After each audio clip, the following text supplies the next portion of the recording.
तो hello everyone, कैसे हैं आप सभी। आज हम लोग फिर से लेकर आ चुके हैं एक नया आर्टिकल। और आज का आर्टिकल आ रहा है साउथ अमेरिका वेनेजुएला से। और इस वीडियो से मतलब एक नई सीरीज़ शुरू होगी जिस सीरीज़ का नाम है अर्बन लेजेंड्स सीरीज़।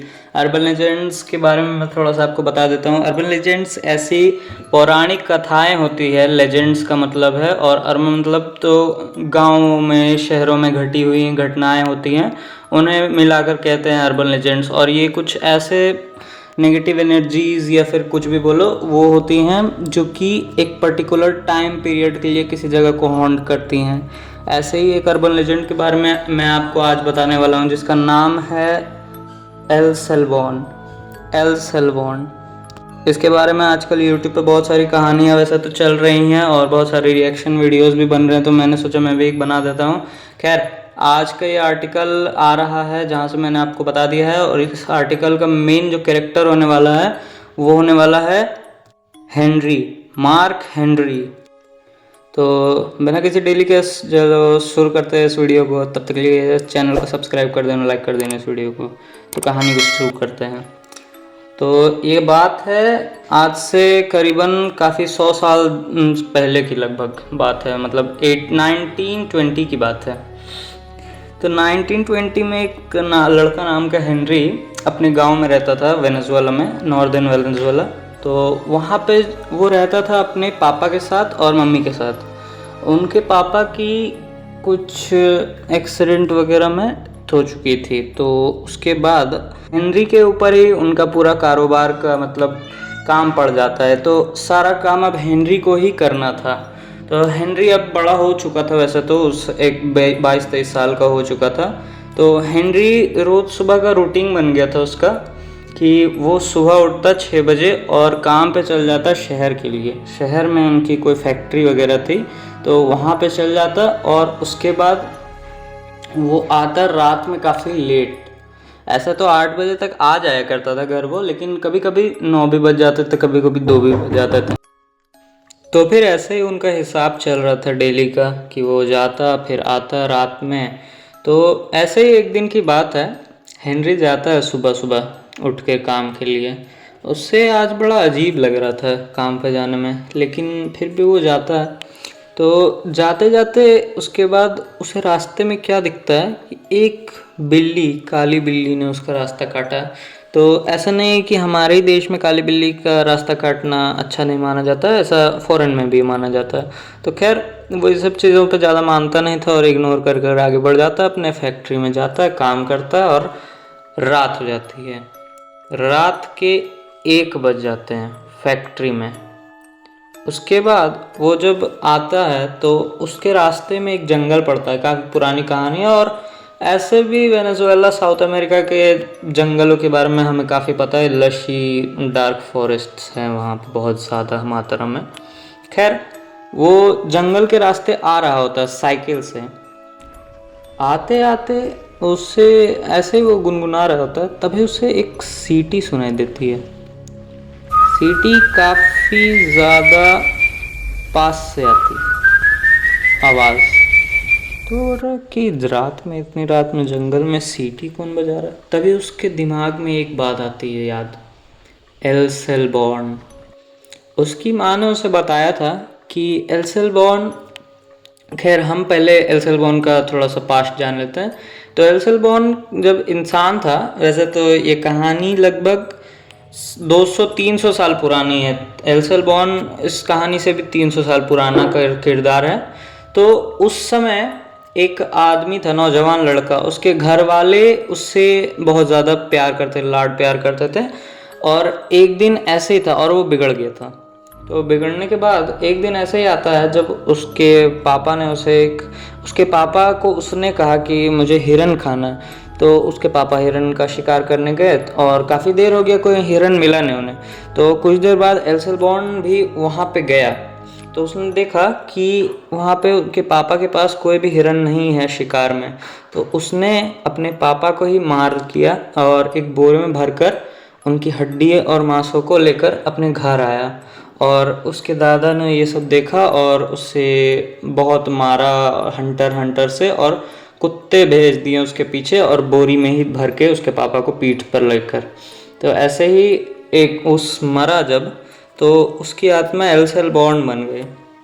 और एल्सेलबॉर्न के बारे में एक और बात फेमस है कि उसे दी विस्लर कहा जाता है। दी विस्लर मतलब सीटी बजाने वाला। और एक सीटी की बात है उसके लिए कि उसकी सीटी जब पास से सुनाई दे तो मतलब एल्सेलबॉर्न बहुत दूर है, और जब बहुत दूर से सुनाई दे तब मतलब एल्सेलबॉर्न तुम्हारे पीछे ही खड़ा है।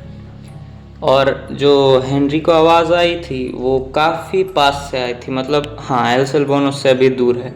यही याद आता है हेनरी को कि हाँ गांव वाले बहुत सारी कहानियाँ सुनाया करते हैं इसके बारे में। तो ये सब सुन के हेनरी डर जाता है और साइकिल तेज़ कर देता है। साइकिल के आगे एक लाइट थी, उससे उसे नज़र आ रहा था थोड़ा बहुत, वो काफ़ी तेज़ साइकिल चला रहा था। सीटी दूर होती जा रही थी और एल्सेलबॉर्न पास आता जा रहा था। ये उससे महसूस हो रहा था कि कोई उसके पीछे आ रहा है।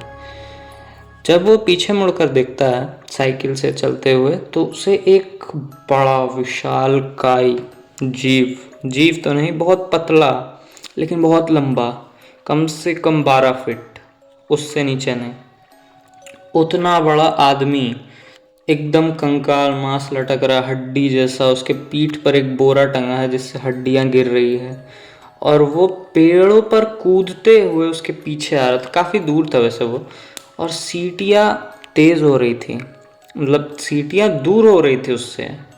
समझ रहे हो ना क्या कहना चाह रहा हूँ मैं? तो और वो तेज़ी से आगे बढ़ता है, आगे बढ़ता है, आगे बढ़ता है, और एक टाइम ऐसा आता है जब साइकिल से वो नीचे गिर जाता है। इतनी तेज़ चलाएगा तो जाहिर सी बात है जंगल में यार गिरना तय है। नीचे गिरता है और वो किसी मतलब पेड़ से टकराते हुए नीचे तरफ गिरता है। नीचे आई मीन कि कुछ गड्ढे टाइप के जगह पे गिर जाता है। ऊंचा रास्ता था थोड़ा, तो नीचे गिरता है।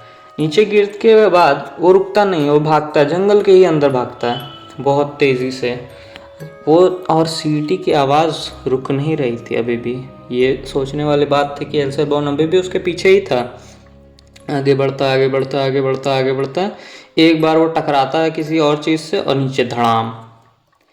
जैसे ही वो नीचे गिरता है, जितने भी जानवरों की आवाज़ थी, पक्षियों की आवाज़ थी, जिंगरों की आवाज़ थी, और एल्सेलबॉर्न की सीटी की आवाज़, सब थम जाती है वहाँ पे। बिल्कुल सन्नाटा।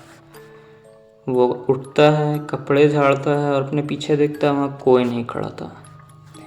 तभी वो आगे देखता है, एक लंबा सा आदमी बोरा टांग के खड़ा था उसके सामने, एल्सेलबॉर्न। और उसके सर पर एक टोपी भी थी, फर जैसे लूफी की आपने देखी हुई वैसे ही टोपी थी। तो इसे देखकर वो समझ जाता है कि अब मेरा अंत आ चुका है, और अपना आँख बंद कर देता है। आँख बंद करने के बाद उसे याद आता है कि उसके माँ ने उसे एक और बात कही थी कि एल्सेलबॉर्न कभी भी बच्चों, औरतों, बूढ़ों और किसी भी कमज़ोर इंसान को मारता नहीं था। वो सिर्फ शराबियों और जिसने गलत काम किया है कोई, उसी को मारता था। वहाँ के लोग उसे एक नया न्यायाधीश या फिर जज की तरह देखते थे। तो ये चीज़ सोचकर हेनरी सोचता है कि मैंने तो आज तक अपनी ज़िंदगी में कोई गलत काम नहीं किया है। तो उसके बाद वो ये सब सोचकर आंखें खोलता है हिम्मत करके, तो वो देखता है सामने कि एल्सेलबॉर्न खड़ा नहीं था वहाँ पर। ये सब सोचने के बाद हेनरी वहाँ से निकलता है देख के कि आसपास कोई है तो नहीं, और उसे लगता है कि मेरे मन का वहम होगा, लेकिन इतना अच्छा वहम तो हो नहीं सकता है। तो ये भी उसके दिमाग में होता है एक चीज़। उसके बाद वो अपनी साइकिल उठाता है, फिर से ढूंढता है और लेके चलता है अपने घर की तरफ। घर जाता है और अपनी माँ को बताता है ये सब जो उसके साथ हुआ। खाना खाते हैं वो लोग, और उसकी माँ कहती है कि आज के बाद कभी भी इतनी रात को जंगल के रास्ते नहीं आना है वापस घर, या तो शहर में ही रुक जाना उस दिन, या तो सुबह सुबह आना। ये सब सुनने के बाद हेनरी कहता है कि हाँ माँ, ऐसा ही करूँगा मैं, ठीक है। उसके बाद वो ऊपर चल जाता है अपने कमरे में सोने के लिए। सोते सोते वो पंखे की तरफ देख रहा होता है और यही सोच रहा होता है कि आज ये क्या हुआ है मेरे साथ। एल्सेल बॉन्ड के बारे में सोच रहा होता है वो, और बस सोचते सोचते ये कहानी यहीं पे ख़त्म हो जाती है। आपको क्या लगता है, एल्सेल बॉन्ड जैसा कोई शैतान सही में है इस धरती पर? कमेंट करके ज़रूर बताइएगा। आज की वीडियो कैसे लगी ये भी बताइएगा, और शेयर कर दीजिएगा, लाइक कर दीजिए इस वीडियो को। तब तक के लिए मिलते हैं किसी और नई स्टोरी के साथ। Good bye.